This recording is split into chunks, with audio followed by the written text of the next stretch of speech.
All right, I'm joined by Ballers manager Aaron Miles, and I checked. I don't think you were ever traded in your MLB career, so hopefully you don't know what that feels like. But the Ballers did just make a trade. Maybe you can break down who we got, what we gave up, and what this player will bring to the team. Well, I was traded. So You were? yeah, I was traded. When? I was traded for actually our former pitching coach, Ray No. King, um, from the Rockies to the Cardinals, and then I was traded again to the A's.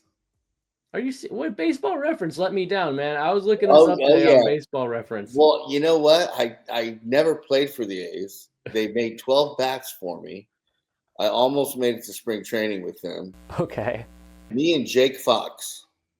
And so, but listen, very utility players. So sometimes those things just don't get reported.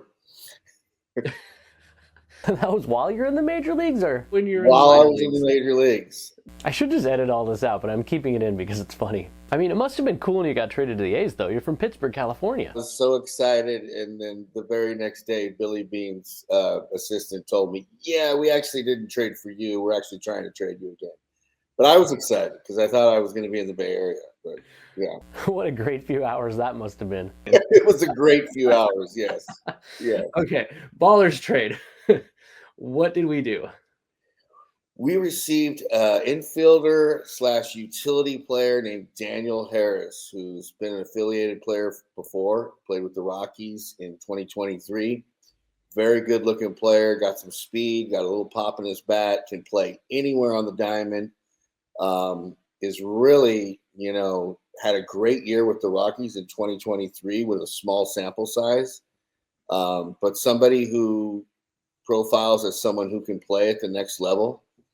And really just what we're looking for, a guy who can play second, short, third, outfield, run a bit, and we didn't have to give up anything for him. It was a situation where a very good team in the Frontier League, the Washington Wild Things, had a plethora of infielders, and they did not see him getting a whole lot of playing time.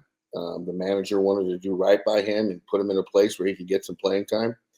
And I was fortunate enough to develop a relationship with the manager, Tom Vaith, who has a very good relationship with our assistant coach, James Harris, as well.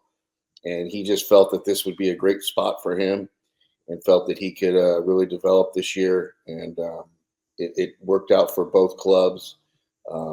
There's a slight chance that when we get done with the end of our year, that Daniel Harris could possibly go back to that team. We expect him to have a good year. We expect him to play well. And when we're done, maybe we send him over there for the playoff run. But it's a win-win situation for both teams.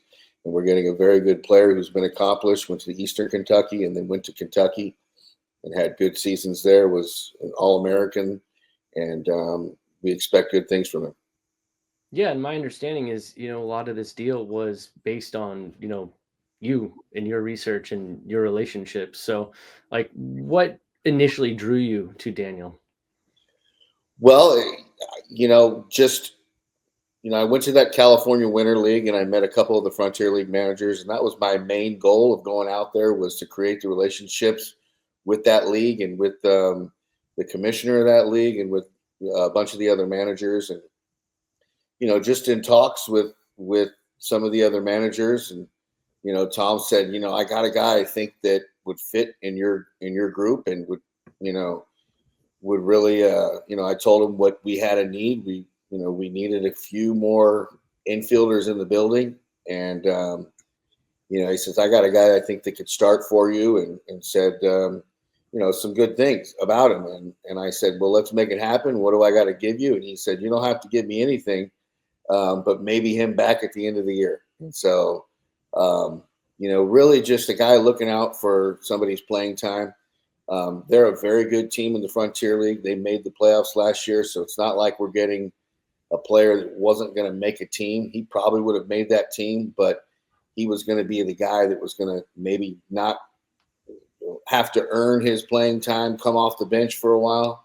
With us, he's gonna get a chance to win a second base job, maybe win a third base job, and a guy that can also play shortstop and outfield anywhere. So he's a utility player, really, at heart, and I think that's what he profiles at the highest level. And so we are going to play him everywhere, and try to help him become that utility player that profiles at the highest level. Well, this is really a cool concept then, because you've heard of like trades for players to be named later, but in this case, the player to be named later could be the player you acquired, which is fascinating. Absolutely. And I mean, it doesn't always work out like that, but that is sometimes what ends up happening.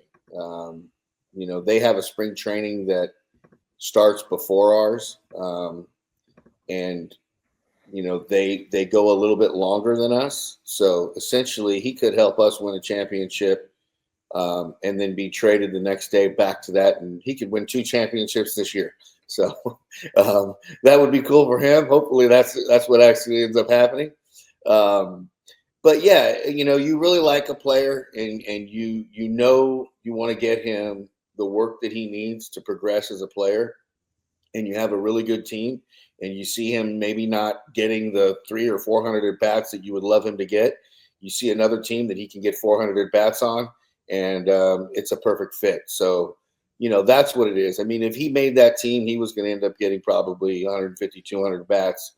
Maybe he ends up getting 300, 350 because somebody gets hurt, or he ends up outplaying somebody. But this was a safe thing to do for the player from their part.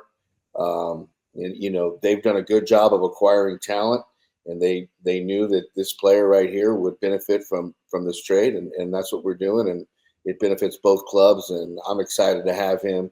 He's a guy that can do everything on the field. He can pop the ball out of the ballpark. He can run. He can defend. There's not anything that this kid can't do. Nice, Aaron. That is a really cool concept, and I would like to say that you will be at Fans Fest. The fans will be able to come say hi and ask you any other questions they have about it and the team. And yeah, it's going to be great to be in front of everybody again. It's good that we get to do it a little early too. Absolutely. Fan Fest was fun last year, and I'm looking forward to it this year. And we got some good players coming out there, found some really good old ex-Oakland A's too. Looking forward to seeing some of those guys. Haven't seen them in a long time. And looking forward to seeing the players that are on our team that are going to be there, and mixing with the fans and just getting that vibe back.